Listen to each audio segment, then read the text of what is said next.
Welcome back to Infinity Warrior. Oh, it has been a hot minute, hasn't it?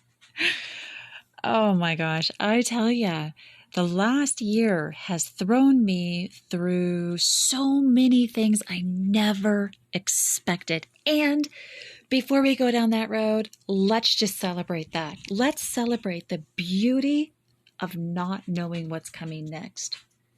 Think about that. If we knew what was going to come next in our day, in our life, would we have any purpose? Would we develop any passion at all for the life that we're given? For the life that we are creating? If we had everything mapped out, would we have any fun at all? I suppose that's been a huge question in my life over the last 9.5 months as I have been undergoing long-term post-concussion syndrome, which is long-term concussion recovery. I'll be honest, I plummeted to the depths of personal hell with this injury. A life-altering injury is just that. It alters the course of your life, not only physically, but mentally, emotionally, spiritually. I can honestly tell you, with the work that I have done in post-concussion syndrome recovery, I have gained a sight and a luminous view from within of my own soul that I never possessed before in my life. And I am over 5 freaking decades old. Okay? 5 decades old. I'm an amazing, accomplished woman, and I'm only just now finding me in my journey. And it took a life-altering injury to push me to the depths of my own personal hell and start walking out stronger than I've ever been before. So today, in my welcome back, baby conversation, we're going to talk about that. We're going to talk about what the injury was like, what it pushed me into doing and into facing that I never in a million years thought that I would. Well, I didn't even know it existed. So how can you possibly know where you're going to have to go if you don't know it exists, right? So those breaks, those depths, those caverns in yourself that you have not fallen into yet, maybe you've looked into them. Maybe you've stood on the abyss and felt the swooshing avalanche of air go past you, right? Right? Imagine standing on a cliff or a high bank. Okay, we'll just use a high bank at the ocean. It's windy. If you're on the Oregon coast, you'll know what I'm talking about. Ireland coast is probably the same way from my friends over that way. Lots of, I'm going to call it dirty weather, right? Just pounding past you, and you are standing there. You're looking, but you don't know exactly what's going to happen if the wind pushes you over. And a surprise injury is going to push you right over that cliff. Now, you can choose to sit in that puddle of where I used to be as a codependent, control and fear and anxious. Yeah, I guess I could call it self-pity, but I don't even know that my codependency was locked in self-pity. I think that it was locked in a survival mechanism of, this is all I fucking know. I don't know anything else, so I can't breathe if you take away my survival mechanisms, right? So locked in that space of anticipating every outcome and having solutions mapped out for every outcome. Now imagine the absolute lack of joy in your life if you are in a spot where you have already mapped out every possible timeline, right? Because you live in so much fear of what's to come.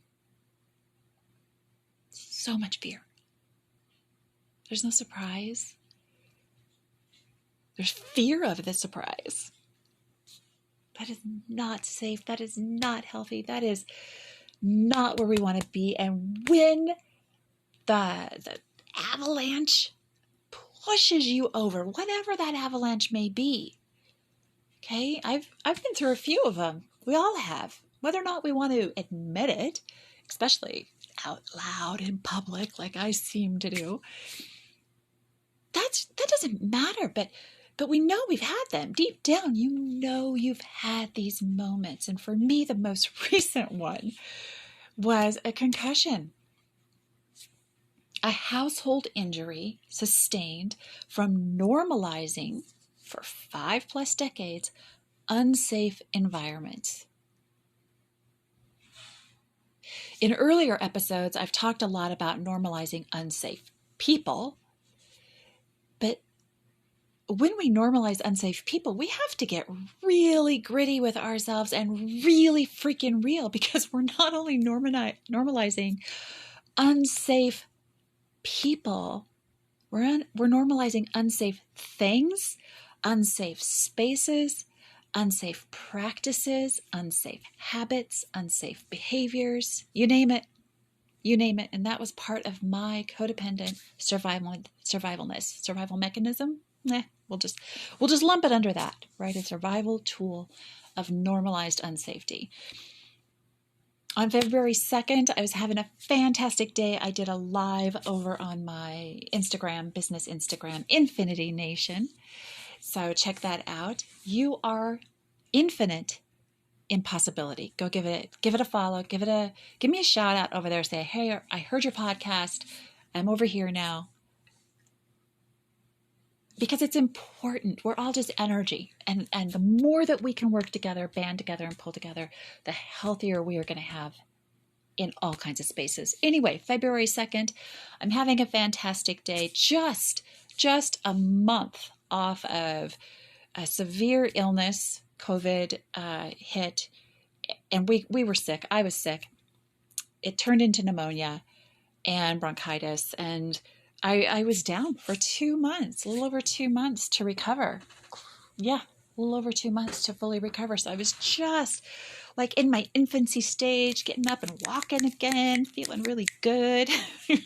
Launched my new business because during that time frame, I sold my interest in my old business to my business partner, and I went out on my own. And that was the right move for me at that time. And so I had just so much new stuff happening, right? And I am pushing through my day, super excited, super happy, super pumped, and looking super cute. I actually had on a really cute little outfit that day. I was just feeling so good. We're gonna park that under the title, and I'm using air quotes here, of manic. Because I was running through my life. I was not slowing down and engaging in my life or in the moments. I was running through it and away from a lot of feelings that I had at that time. What it did is my running through my day in such a pumped up state pushed me right into putting a closet back together, because I literally had some exterminators out, going through the house, doing their thing, making my house healthier.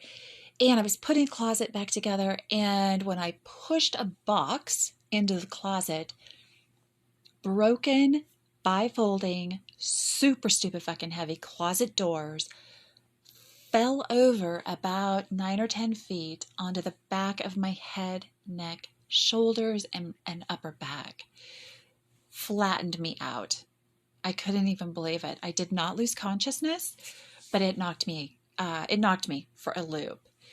And I didn't have kids home at the time. I knew that the injury was going to cause a problem.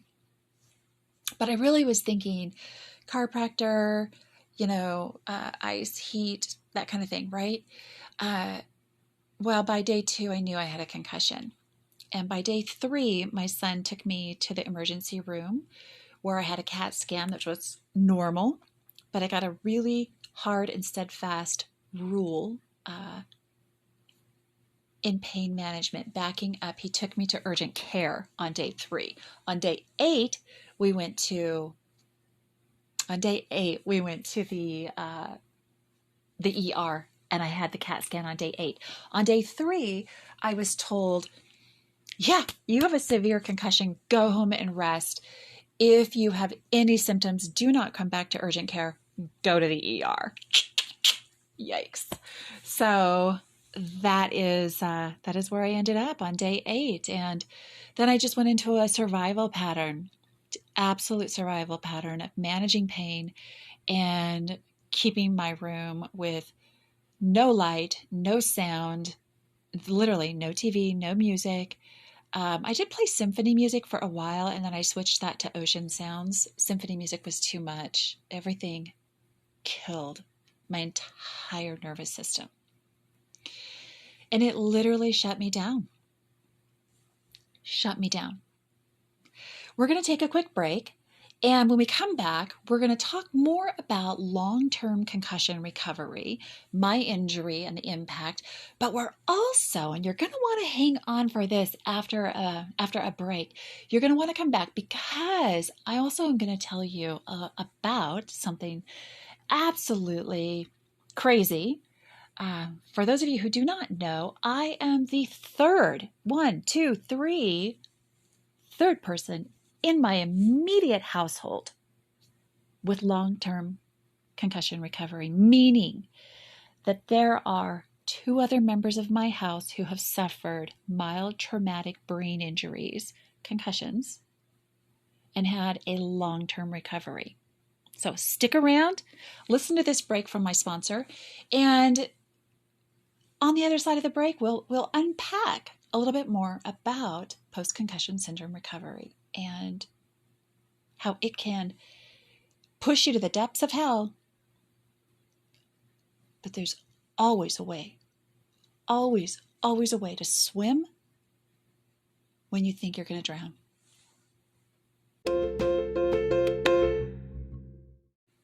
Are you recovering from domestic abuse, narcissistic abuse, familial abuse? Is your boss not very kind to you? Do you attract dominant personalities who just trample all over you? It might be a great benefit for you to check out my friends over at NARC & Co. Visit them on the web at www.narcnco.com. They are a mentoring service that specializes in narcissistic abuse recovery. Visit them on the web, click on the link, and schedule your 30-minute free consultation today. Tell them that Nita sent you. Welcome back. Thanks for listening to that break from my sponsor. Post-concussion syndrome, long-term concussion recovery doesn't hit the whole population. There's a whole huge amount of people that recover from concussions in 24 hours, 2 weeks, 14, 18, 20 days maximum, right? And they're back to normal. They're living life. But in my house, I have one son who's had a 2-year recovery from an egregious attack during a youth soccer game that went fucking astray. We'll park that. I have an adult son who is also going through concussion recovery right now with me. And he has a year and, I think he's about 14 months into concussion recovery from a accident at college soccer practice. We are, in this house, susceptible to long-term concussion recovery, post-concussion syndrome, and that is directly related in our family lineage to mental health, mental illness. Now, I've talked openly before about the struggles that my children and I have had. And if you want to hear about those, go listen to a Mother's Day episode, 2020. You'll find that in previous episodes. I've also talked openly about my own battle, realization, and acceptance of my PTSD, which is classified as a mental illness. There is an episode about that as well. It is incredibly important that we look at the reality of why people face long-term post-concussion recovery. The reason it's important is because when you start doing the work to heal from your concussion, your team, so I finally had to get in to see a concussion specialist. I had gone to see my general doctor and he was fabulous. He was helpful. He tried to refer me into neurology. Neurology's like, nope, she's not, essentially not bad enough for us to see her. We're totally overbooked. We're not going to see her. And so finally I was able to get in to see the sports doctor that my kids have seen. And that opened up a whole plethora, just like I knew it would, because I had already been through this with my one son when he was entering 8th grade. His entire 8th grade and freshman year of high school were dedicated to concussion recovery. And then I was just through it again a year ago when my son got injured at college, and I drove to college and picked him up and brought him home and started that recovery process with him that he's still going through as well.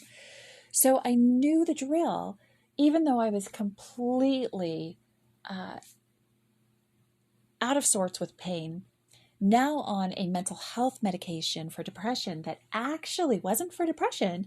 It is used also in long-term concussion recovery to alleviate symptoms. And it was difficult for me to start that medication because I don't take medication. And the concussion was already pushing me to have to take Advil and Tylenol regularly for pain management. And I wasn't even able to go function in the world. Driving is gone, walking is gone, being able to carry on a conversation is gone. I was able to, in the first month, 2 months, read Louis L'Amour's, and I wasn't actually reading them. I was flipping the pages, feeling the delicious feel of an old book, right? Can transport you to your safe space. And my safe space was those books, which tied me to my dad, which tied me to a very loving feeling and very safe feeling. So those books that I would look at and they just pulled me through, right? And art. I had a dear friend, give me a pastel art set because I had started doing some watercolors and I found it very relaxing and therapeutic. And she gave me this pastel set. And so I was able to do these really tactile activities that kept me really gripped to the moment and dialed into a little bit of sanity with producing things, right? Even if it was artwork for my kids, because they all had requests for different things for me to draw.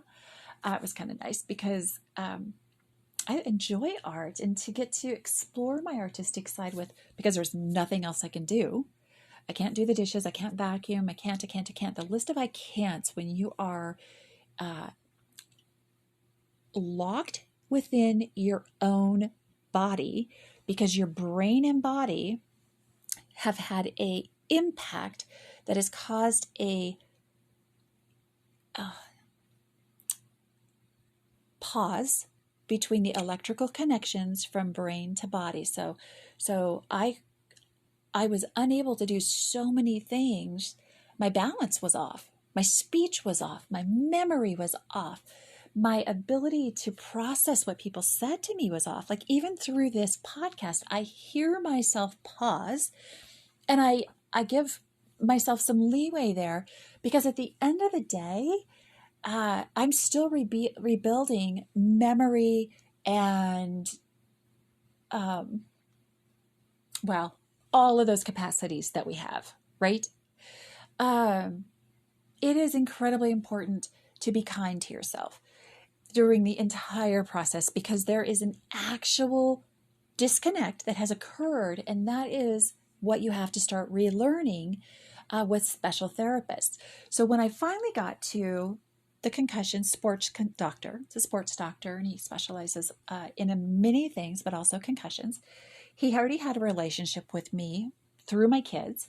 And so he immediately got me going with neurophysical therapy, where I started working on that brain body connection.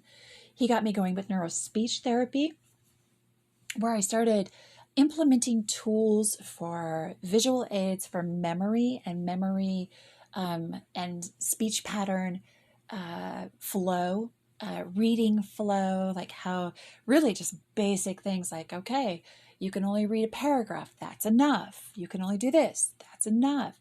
So it was really just kind of retraining my brain to create that pathway, that energy neuro connection again.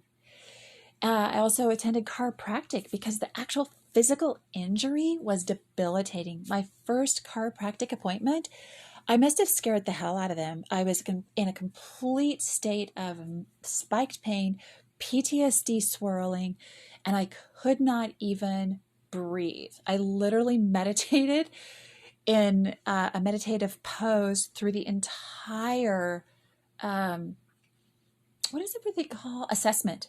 And I'd been to this chiropractic office before. I had a relationship there. So that was a help, but they were very, very cautious because there's an actual injury happening. There's a physical injury happening. There's a mental disconnect happening. And there is, as I learned, activated PTSD happening. So when I started doing all of these modalities of work, what boiled to the top, and because I already had a relationship with the neurophysical therapist, he was really able to be direct and honest, and I was able to listen to him and trust him and not question. I may have questioned a little bit, but follow his directives. He was really specific that I had to go back to therapy. Now, I had just exited long-term narcissistic abuse therapy that I went to from 2019 to January 2022, and I was planning on taking a break. Now, for anybody who's been in therapy and done some work in therapy, you know when you get to that time where it's like, I'm going to take a break, you are like ready for a break, right? Like, fuck me, man. I cannot do anything else. I need a break. But the universe had different plans for me. The universe said, you know what? That little plan that you're running through, all hyped up and manic and avoiding your emotions and avoiding your feelings, packing those up and putting them on a shelf, we're not going to allow that to happen.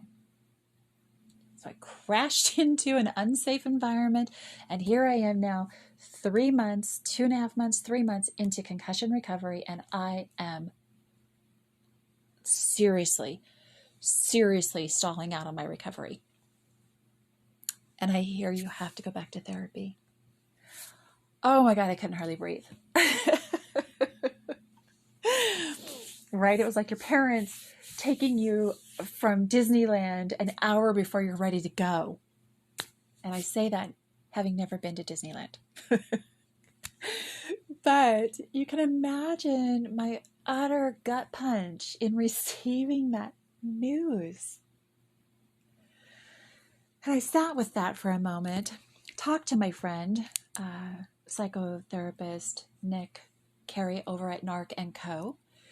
And I did some work there around that idea of going back to therapy for a day. And I started looking, and I knew that I couldn't go back to the therapist that I had left, because I felt like, and we both agreed, that was the time for me to exit the teachings and the learnings and the unpackings that I had learned there.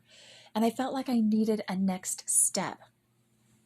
So I talked with multiple concussion specialists that I was working with. And I talked to my concussion doctor, like the lead under all this, who I actually get to see tomorrow morning, which I'm super excited about, a recovery check-in.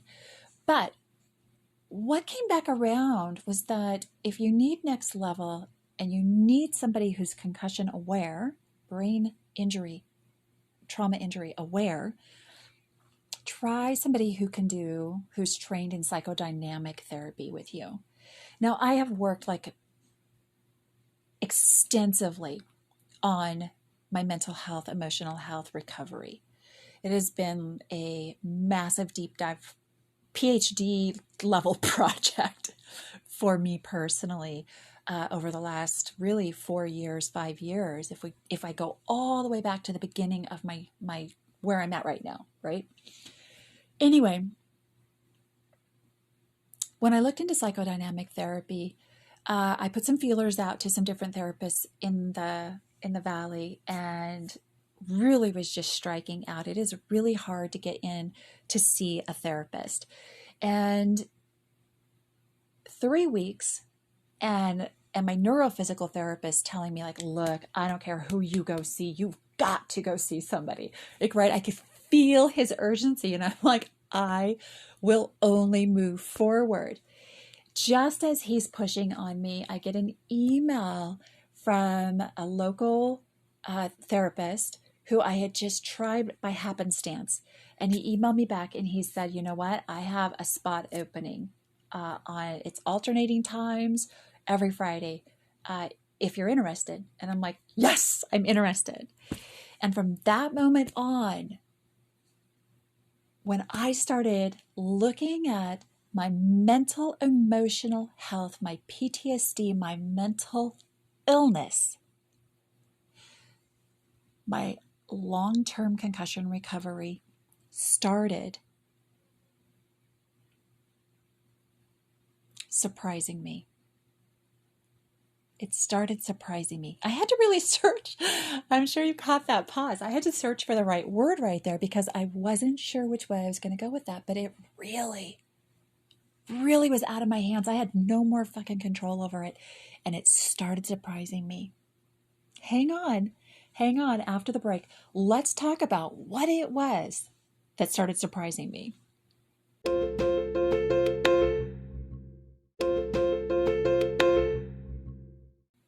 Welcome back. Surprises. You know what really started surprising me is that once I got real, honest, and gritty with my PTSD, with the hurt and the fear and the anger that was inside me, not only at this injury, but at a lifetime, at 5 decades, and I am literally counting them up with my hand, chopping the air. Once I got real about a lifeline of survival mechanisms, that is when my concussion recovery really started hitting the ground. I went from walking with a cane, not even being able to carry on a conversation, to, well, here I am now, 5 months, about 5 months after starting psychodynamic therapy. I had to think about that and think if I had the name right. If I don't, I'll correct it in the comments. But after I started that type of mental health therapy, in the first session, we packed up my PTSD. He put those tools right back in front of me. He validated my lack of safety. He validated the reasons that I have PTSD. He validated everything that everybody around me was trying to steal away from me. And by everybody, I do not mean my children. I do not mean my besties. Okay?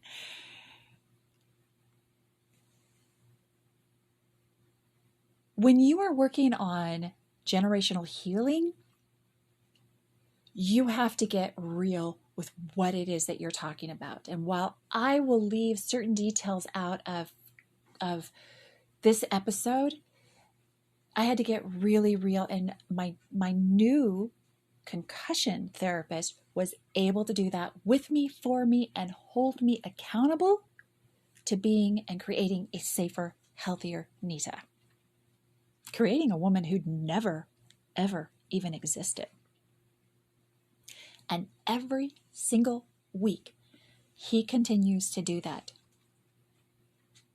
So the deeper that my work went with him, and we're looking at attachment styles. And I keep seeing all of these like push, pull on learning about your attachment style. And then there's some people who are shaming people for learning about their attachment style. And there's other people who are like, you got to learn about your attachment style. But I'm here to tell you, unless you've done that pre-work, right? Gotten your basic self-worth, self-valuation around you, you might not really be able to understand where that deep dive of attachment styles is going to go. And I would recommend that you have a therapist who's trained in it. We got to remember that the person sitting across from us, our coach, a consultant, a therapist, a doctor, they are only as good as the work that they've put in. Okay? And that's okay. That is okay. Because you're going to get value from them. But it is important for you to recognize when you need more help than your current helper is able to give you. Okay? That's all. The work that I have done in psychodynamic therapy literally sometimes looks like, well, at the beginning, not so much now, but at the beginning, he would show me a YouTube video with an experiment of a baby responding to its mother. Excuse me. Kind of welling up a little bit. And it would hit my soul. Like, it hit my soul because I would be able to identify with that experiment in such an insanely powerful way. An insanely powerful way. So the more that I learned about why I am and why I've become who I've been and the journey that I've had, and the more that I get challenged and held accountable by this incredibly knowledgeable and skilled professional on multiple levels. Okay, let's expand that to neurophysical therapy, neurospeech therapy, chiropractic, concussion doctor, general doctor, psychodynamic therapist, and now way down the road we're adding in vision therapy and a neurooptometry. I think that's how you say it. Anyway, as I did that work, as I have stepped forward into the surprising space of trusting myself and being courageous enough to listen to somebody who has a lot of knowledge that I don't, and allow him to take my reality from an experience in childhood or in my teenage years or in my adulthood and reframe it from the eyes of what safe and healthy look like. Mind-blowing. Mind-blowing in a most spectacular way. It honestly just kind of chokes me up. Because it is incredibly powerful when we have somebody safe and healthy across from us. Now, for a lot of people who've experienced trauma from birth up, you might be like me and you've never fully experienced a healthy, safe individual at such an intimate level as therapy is. Let's get real. Therapy is its own type of intimacy into your mind, your spirit, your soul, It affects your physical health, your mental health, your emotional health. It affects what you do become and go after in chasing your dreams. So when my neurophysical therapist was saying, you've got to get into therapy, and these things are like brain, body, impulse disconnect I can work on, but these things over here, these are mental health. When he said that, if I had turned and ran, I would be still not driving, still not carrying on a full conversation, having little to no memory capabilities. I wouldn't be having the balance almost back that I have. I wouldn't be having glasses now that I need for my vision, the interruption or whatever happened with my vision during the concussion. But I now wear glasses. Both of my kids who've recovered from concussions one of them went through a stage of needing specialized glasses. And the one that's recovering right alongside me, he also has glasses now that he's wearing all the time, right? So rather than feeling like nobody's hearing me, rather than feeling like nobody understands my concussion recovery, I have chosen to do every single thing that I possibly can to heal. Now that means some really hard things, like accepting help from others. That was a big one. And a needed one. And many things go out, many sending kisses out to so many people who have reached out, showed love, showed support, and brought me joy through an incredible test in my life and my family's life. And my family being my children and I. Stick around. We've got one more message, and then we're going to wrap up our episode today. And what we're going to talk about when we come back is if we're not capable, if we're not willing to do the work, if we're not willing to look at our life through a lens of I can, what does that actually mean? What are we giving up? What are we giving up? Stick around, and let's have this conversation. What are we giving up if we don't do the work and heal from our injury? But really, when we're healing from a long-term injury, what are we giving up if we don't choose our mind, body, spirit, and soul? Stick with me. I'll see you right after the break. Affirmation work. Do you do affirmation work? Affirmation work changed my life. Oh my gosh. Let's do one together. I am going to sit up nice and straight and tall. If you're driving, just drive. But I'm going to sit up nice, straight and tall. I'm going to take a deep cleansing breath.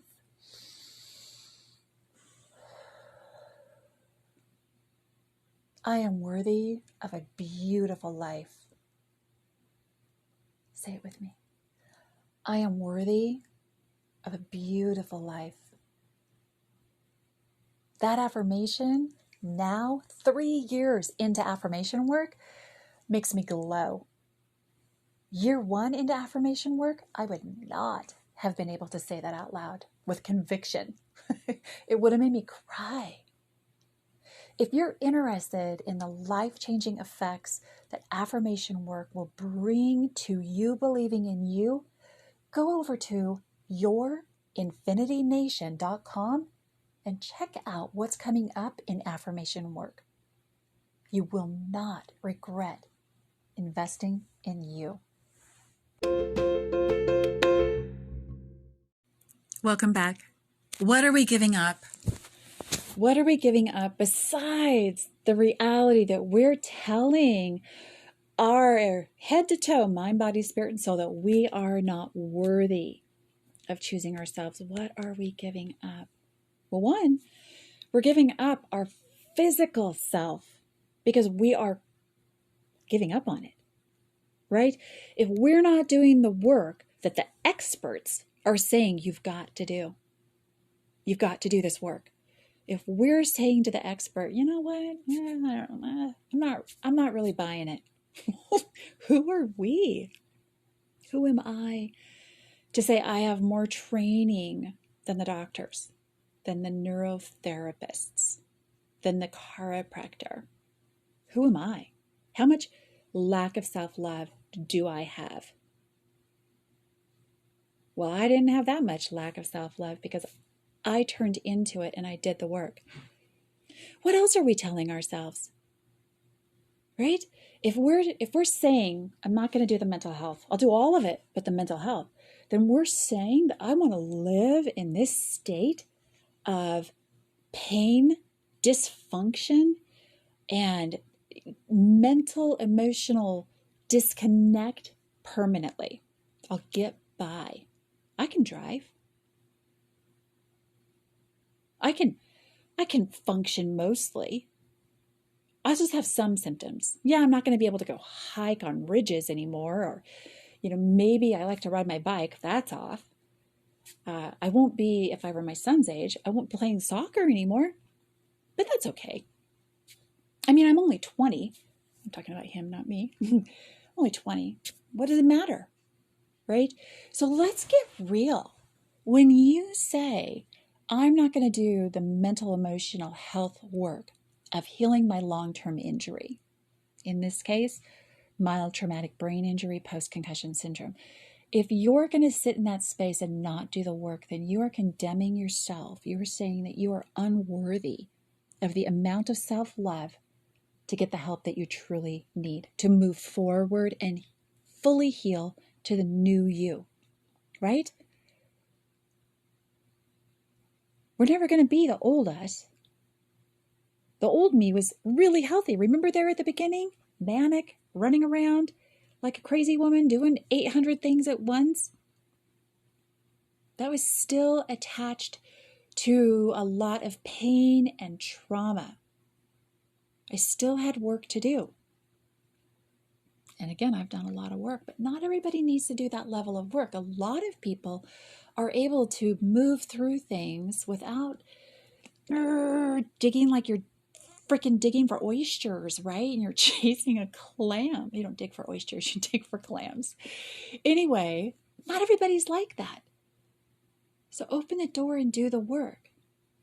Trust that you have the right to be independent of self. Independent of self. That's a pretty good thing. Because as you're going through long-term injury recovery, remember, you still have bills. You still have things that need to get fixed, repaired, and bought for your house, and you're not working. So in order to get back to a space where you can start working, which is what I am only just now beginning to bring some consistency to. I'm only just now beginning to start and put out some writing for hire, some work, some creating for hire, some consulting for hire, right? Because now I have a reduced error amount. My brain and functionality, my ability to type, my ability to spell, my ability to recognize words it's so close to being fully back. I don't even want to put a number to it. It's close. It's not there. But if I allow myself 2 to 3 days editing time, look at things slowly with a fresh eye each time, I'm turning out high quality products that I'm proud of. Okay. While you're living life in a concussion veil, you are going to get hit with surprises that you don't want. For me, I'm still not divorced. I am now 3 years and 2 months, 3 months, almost 3 months since I filed for divorce. That is not really a long time. And while we medically agreed to pause during the concussion injury recovery, that doesn't mean the same thing to me that it meant to the other side. And so I and my attorney got hammered. Nasty, mean, vicious attorney letters calling me an unfit mother because I have an injury. I still knew right from wrong. I still knew, how to help my kids. Could I drive them places? No. That's okay, though. I have kids who drive. Could I go to the grocery store with them? No. But that's okay, because thanks to COVID, we now have online grocery orders everywhere. Okay? You're still going to have bad surprises. And so what I'm introducing to you is the idea to love yourself enough to do all of the hard work that your concussion rehabilitation team is telling you you have to do in order for you to climb out of the hole that you're in and get back to a healthy, active you.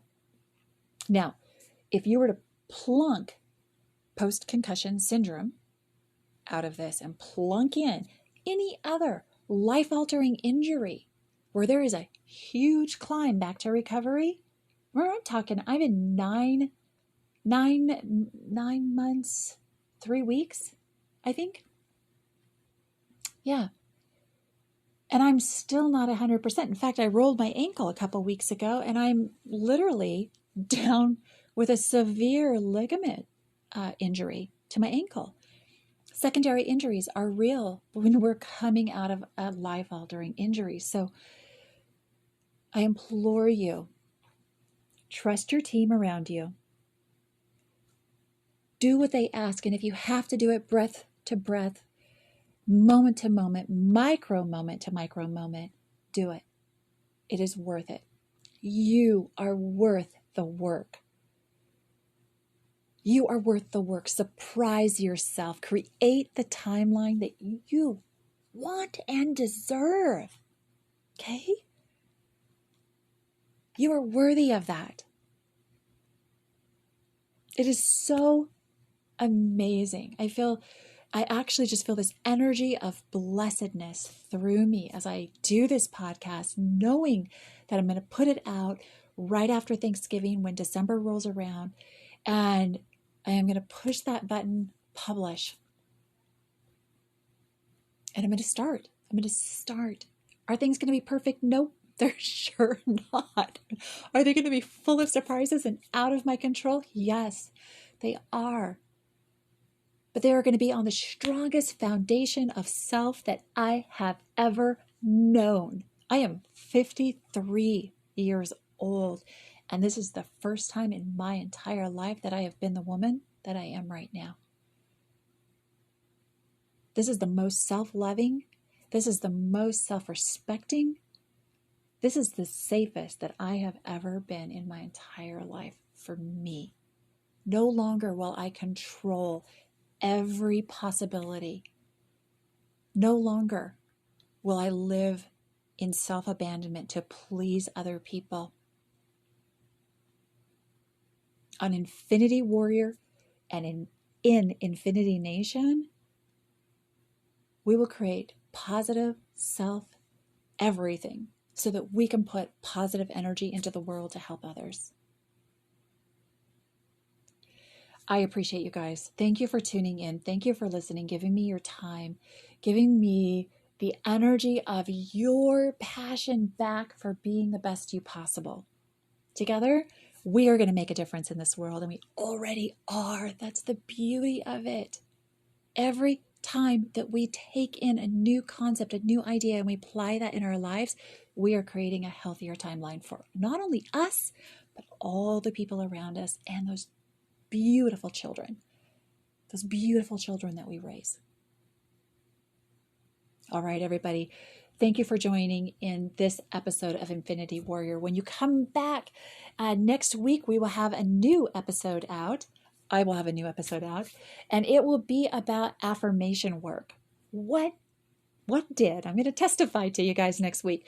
What did affirmation work do for my recovery journey? And what did affirmation work do in 2020 that put me on the path to doing the best base floor work that I've done in the year of 2020 and again in 2021, if I think about it, when I broke codependency. So look forward to that episode coming. And if you're interested in being on a future episode of Infinity Warrior, go on over to Infinity Nation. The link is in my bio, and send me an email. Shoot me an email. Let me know that you want to be a guest. Shoot me a topic idea that you would really like to discuss and talk about all over the board. And let's get that scheduled. I'll be scheduling guests for February 2023 and forward. So look forward at your calendars. And I just thank you. Have an amazing day. Bye.